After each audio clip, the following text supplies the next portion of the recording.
Hello YouTube, welcome to channel Anna Bella, and today I'm going to be doing a review / commentary on April's Endgame trailer, which is the second part in the Infinity War for the Avengers, for those people who have been living on some kind of other planet for the past 10 years and have no knowledge of the MCU, which is the Marvel Universe. I've got a list of the people that died in Infinity War. Okay, the deaths. Hemdall, that is a permanent death. I do not think he's coming back. Loki, yep, he definitely dead, but he didn't turn to dust, so he's got a question mark. Could he come back? Gamora, question mark. Same, she's in the same category as Loki. Question mark. Could they come back? Okay, the people that were turned to dust that we know about. It's quite a long list, so I'm just going to read them out.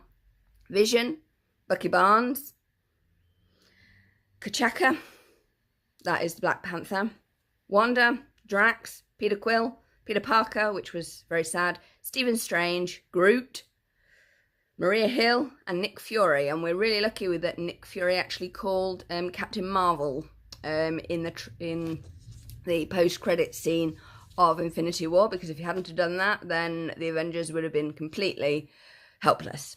We also have two people that we are not quite sure what happened to them, Sam Wilson and Mantis.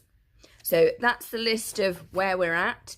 The trailer, the Endgame trailer, starts with Iron Man narrating because he's now trapped in space and has got to get back to Earth, but his oxygen is going down and he has no food. But clearly, as he's narrating, he's saying, seems like a million years since he climbed out the cave, became Iron Man, set this thing up. So he's clearly talking to Pepper on the radio, or at least trying to. What happens later on in the trailer, you see Black Widow trying to find Hawkeye, who has obviously been devastated by some kind of family tragedy, because it looks like, because he didn't take part in Infinity War, it looks like that Thanos is half the population, probably wiped out his family, so that brings him back. We then have Rocket hanging out with Captain Iron Man's best friend, who has the silver suit, so that looks like a good pairing for that. AntMan is now officially an Avenger. I've really got to see the first Ant-Man. I've seen Ant-Man and the Wasp, but I've not seen Ant-Man yet.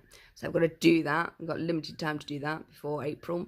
It really does look like Hulk, Black Widow, and Steve Rogers are the three keys to this, and Thor. Thor has a flashback to Odin. What's going on? Focus. And it looks like that Steve has flashes back to New York and the beginning of the Second World War, and also the flashback to the loss of, what was her name? Agent Carter. That's it, from S.H.I.E.L.D. So that's interesting.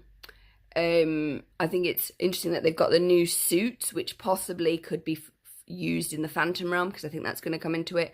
I really do wonder what Steve Strange actually saw in his multiple universe endings, and they only won in one.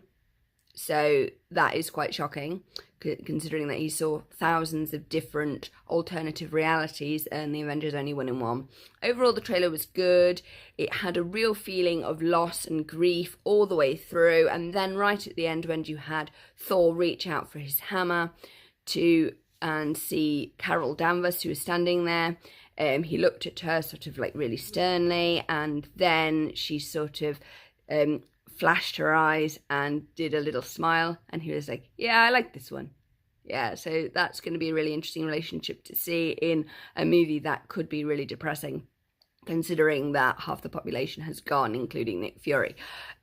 Overall, the trailer was good, and I'm looking forward to the actual movie. So that's basically it. Sorry it's taken me this long to actually talk about it. It's really quite depressing that most of the Guardians of the Galaxy have gone, apart from Rocket, isn't it? Anyway, moving swiftly on.